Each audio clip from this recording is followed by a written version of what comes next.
फक्त 80 रुपयामध्ये?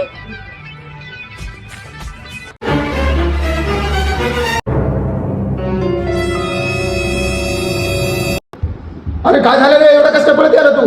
भाऊ इथं फक्त 80 रुपयात लिहिलेलं आहे. 80 रुपयात काय आहे? काय म्हणलं 80 रुपयात काय? अरे 80 रुपयात अनलिमिटेड जेवण आहे, ते बी घरगुती. काय अनलिमिटेड? मग ठीक आहे भाऊ, लावा एक प्लेट. जाय बस. थोड्या वेळानंतर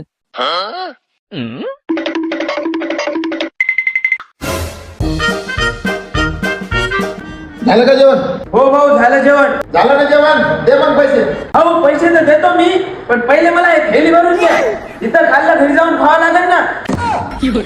अरे थैलीमध्ये काय भरून द्यायचं तुला? जेवण भरून द्यायचं काय? पण भाऊ तूच म्हणला ना अनलिमिटेड आहे म्हणून. अरे झाकण तुला 80 रुपयामध्ये फक्त थाळी आहे. थैली जेवण का गाव जेवण घालतो काय? काय तू थैली भरून देणार रे? मग पैसे देत नाही तुला, चल. अबे कोणी घरात गेला? अबे ए यार, कुठल्या कुठलं